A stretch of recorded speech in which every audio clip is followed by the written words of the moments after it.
नमस्कार, मैं हूं योगेश चक्रवर्ती और आप देख रहे हैं रैड नेटवर्क। वैश्विक महामारी कोरोना को लेकर कल मंगलवार यानी 5 मई को बिहार में सर्वदलीय बैठक हुई और इस सर्वदलीय बैठक में तमाम दलों के जो नेता हैं उन्होंने हिस्सा लिया।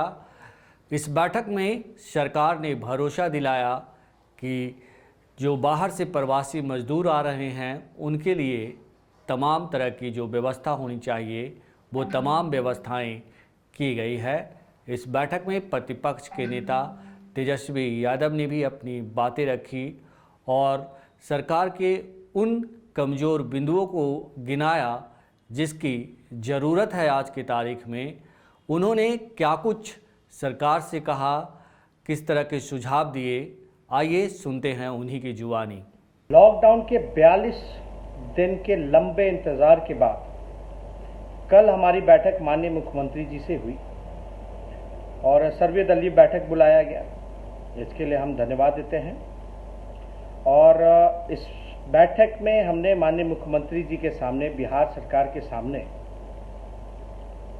कई सुझाव को रखने का काम किया। उनमें से जो सबसे महत्वपूर्ण सुझाव जो हैं, जो आप लोगों के बीच मैं साझा करना चाहता हूं। सबसे पहला कि बिहार में टेस्ट जो है वो ज़्यादा से ज़्यादा हो, बल्कि रैंडम टेस्ट होने चाहिए और आबादी के अनुपात में टेस्ट की संख्या होनी चाहिए। और स्क्रीनिंग से ज़्यादा जो फोकस जो हमारा होना चाहिए वो टेस्टिंग पे होना चाहिए। स्क्रीनिंग इसलिए क्योंकि आप लोग सब लोग को मैं बता दूं कि जो स्वस्थ दिखने में भी है उसको भी पॉजिटिव कोरोना जो केस जो है वो हो रहा है। इसलिए हमने सुझाव दिया कि स्क्रीनिंग का कोई फ़ायदा नहीं है, इसके लिए ज़्यादा से ज़्यादा टेस्ट हम लोगों को करना चाहिए। जो छोटा सा हरियाणा प्रदेश है उसकी संख्या टेस्टिंग में ज़्यादा है, लेकिन बिहार की कम है, तो इसलिए आबादी के अनुपात में ये संख्या जो है टेस्ट की वो होनी चाहिए। नंबर दूसरा, हमने बिहार सरकार से पूछा कि वेंटिलेटर्स की कितनी संख्या है, पीपीई किट्स की क्या संख्या है और केंद्र सरकार जो है आपको क्या सहयोग किया है, इसमें आप पूरा ब्यौरा आप जो है खुल करके बताइए। कितने पीपी किट्स मिले हैं, यानी डॉक्टर जो हैं कई वो उनको पीपी किट्स नहीं पहुंचे हैं, और वेंटिलेटर जो है बहुत ही ज़रूरी है इलाज के लिए। तो ये सारी जो हेल्थ इक्विपमेंट्स की जो चीज़ें हैं, सामग्रियां हैं, ये अब तक बिहार सरकार के पास वेंटिलेटर कितने हैं। उनको याद दिलाया कि विधानसभा में जब उन्होंने भाषण दिया था तो उन्होंने 100 जो है वेंटिलेटर्स की बात कही थी कि हमने हेल्थ डिपार्टमेंट को कह दिया है। और हमने ये महत्वपूर्ण भी सुझाव दिया कि दूसरे राज्य जो हैं वेंटिलेटर जो हैं या और चीज़ें जो हैं हेल्थ से रिलेटेड वो डायरेक्ट खरीद रही हैं, तो बिहार सरकार भी खरीदे, जैसे छत्तीसगढ़ हो या केरल सरकार हो, ये डायरेक्ट ले। अब इसमें क्या उलझने हैं नहीं हैं, लेकिन बेहतर ये होगा। और साथ ही साथ हमने पूछा है कि केंद्र सरकार ने कितना सहयोग किया, आपको कितने वेंटिलेटर्स केंद्र सरकार ने दिए, पीपी किट्स कितने दिए, टेस्टिंग किट्स कितने उपलब्ध केंद्र सरकार ने कराने का काम किया। और हालांकि जो जवाब मिला उससे हम लोग संतुष्ट नहीं हैं और कोई ठोस इस पर कोई जवाब ही नहीं मिला कि कितने केंद्र सरकार ने क्या सहयोग किया। और हमने ये निवेदन की माननीय मुख्यमंत्री जी से कि और प्रदेश के मुख्यमंत्री जो हैं वो बाहर निकल रहे हैं, लोगों के बीच जा रहे हैं, आइसोलेशन सेंटर्स को देख रहे हैं। हेमंत सोरेन जी को हमने रेलवे स्टेशन के बाहर देखा। केरल के मुख्यमंत्री हों, बंगाल के मुख्यमंत्री हों या राजस्थान के मुख्यमंत्री, हर कोई जो है मुख्यमंत्रियों का एक्शन देख रहा है और खुल करके सामने आ रहे हैं, चुनौती को स्वीकार कर रहे हैं और कमियों को दूर कर रहे हैं। प्रेजेंटेशन हम लोगों के सामने रखा गया, हेल्थ डिपार्टमेंट ने रखा और आपदा के जो प्रबंधक जो अभी जो हेड जो लीड कर रहे हैं प्रतीक जी ने, उन्होंने प्रेजेंटेशन रखी। और इसलिए मुख्यमंत्री जी को हमने बोला क्योंकि जो प्रेजेंटेशन में जो आंकड़े जो दिखाए गए हैं उस पर हम लोग जो है ज़्यादा विश्वास हम नहीं करते। हमने सुझाव में भी बोला कि अधिकारी कुछ और कह रहे हैं और ज़मीन की जो रियलिटी है वो कुछ और है, हकीकत कुछ और है। इसलिए आप बाहर निकलिए, आप जो बैठक करते रहे हैं और जो फैसला जो भी लिया कि वो इम्प्लीमेंट हो भी रहा है कि नहीं हो रहा, या अधिकारी जो है आपके आंखों में धूल झोंकने का काम कर रहे हैं, गलत आंकड़ा दे रहे हैं। क्योंकि हमने कई बार ऐसा वीडियो देखने का काम किया है जिससे हम लोगों को शर्मिंदा होना पड़ा है और काफ़ी पीड़ा भी हुई है। ऐसे दर्दनाक वीडियोस भी हम लोगों ने देखा है और जिस तरीके से व्यवस्था होनी चाहिए थी वो व्यवस्था नहीं हो पाई है। और हमने एक और निवेदन किया कि जितने भी जनप्रतिनिधि हैं, जो पब्लिक रिप्रेजेंटेटिव्स हैं, अगर उनका इस्तेमाल किया जाए तो ज़्यादा बेहतर होगा। इससे चेक एंड बैलेंस रहेगा। इससे अधिकारी कुछ और कहते हैं लेकिन ग्राउंड की जो हकीकत है वो जनप्रतिनिधि ज़्यादा जानता है। विधायक उनकी जवाबदेही है और नैतिक जिम्मेदारी भी हम लोगों की बनती है, जितने भी पब्लिक रिप्रेजेंटेटिव हैं, कि लोगों के इस दुख में उनका सहयोग करें और ज़्यादा से ज़्यादा उनको मदद पहुंचाई जाए। क्योंकि अधिकारी जो है पूरी बात बताते हैं, नहीं बताते हैं, ग्राउंड रियलिटी क्या है। इसलिए जितने भी जनप्रतिनिधि हैं, खासतौर पे जो विधायक हैं, सांसद हैं, उनका भी इस्तेमाल किया जाए, देखभाल में लगाया जाए।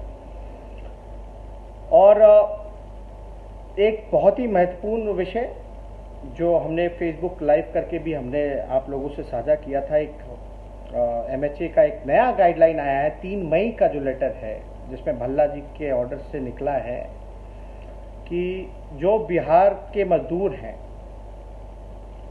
जो घर जाना चाहते हैं, जो काम के सिलसिले से बाहर गए थे, मजदूरी करने गए थे, उनको वापस नहीं लाना है। तो हमने माननीय मुख्यमंत्री जी से कहा कि ये तो अन्याय है। जो बिहार के लोग, बिहार के मजदूर जो घर आना चाहते हैं, ये कैसा गाइडलाइन है? इसमें जो है तुरंत किसी भी प्रकार से इस गाइडलाइन को जो है बदलवाया जाए। और आपकी तो बात सुशील मोदी जी कहते हैं कि भाई आपकी बात केंद्र मानता है, क्योंकि हमने देखा था कि पहले भी सुशील मोदी जी ने कहा था कि जब गाइडलाइन की जब नियमों का हवाला दिया जा रहा था तो गाइडलाइन के बारे में बताया गया कि मुख्यमंत्री जी के कहने के बाद, सुझाव देने के बाद केंद्र ने माना है। तो उम्मीद करते हैं इसी प्रकार से कि ये गाइडलाइन में भी तब्दीली होगी और जो भी कन्याकुमारी से, कश्मीर से कन्याकुमारी जो भी हमारे भाई फंसे हैं, उनके लिए घर वापस आने के लिए मजदूर जो गरीब हैं, एक राहत का काम जो है उनके लिए राहत मिलेगी और उनको छूट मिलेगी। इसलिए हमने ये गाइडलाइन का भी हवाला दिया। साथ ही साथ हमने जो मजदूर भाई हैं, खासतौर पे जो किराया उनसे वसूला जा रहा है, इसमें भी हमने सुझाव दिया है कि राज्य सरकार जो है अपने तरीके पूरा जो खर्चा जो है, राज्य सरकार जो पूरा खर्चा जो है एडवांस में ही रेलवे को बुकिंग कर दे। और लगभग 12,000 ट्रेनें रेलवे के पास हैं पूरे भारत में। ज़्यादा से ज़्यादा ट्रेन एडवांस में बुकिंग करके उनको लाने का काम किया जाए। और रेलवे का गाइडलाइन भी हमने उनको दिखाया, लेकिन उस पर भी कोई जवाब नहीं मिला। कन्फ्यूजन जो है वो साफ तौर पे हर जगह दिख रहा था। तो हमने साफ तौर पे बोला है, अगर आप सक्षम नहीं हो तो हमारी पार्टी जो है तन मन धन से जो बल पड़ेगा हम लोगों से, जो हो पाएगा हम लोग करेंगे। पहले भी हमने 2000 बसेस की बात की थी या 50 ट्रेनें जो हैं वो देने की बात की थी। तो हम लोगों का सहयोग भी आप ले सकते हैं। अगर कोई कमी या बिहार सरकार इसमें सक्षम नहीं है तो वो करे, सहयोग ले, विपक्ष तैयार है। ये मजदूर भाइयों के लिए और लगभग 12,000 जो है रेलवे स्टेशन, 12,000 ट्रेन जो है वो है पूरे भारत में। तो इसका ज़्यादा से ज़्यादा एक का दो का ट्रेन से कुछ होने वाला है नहीं। और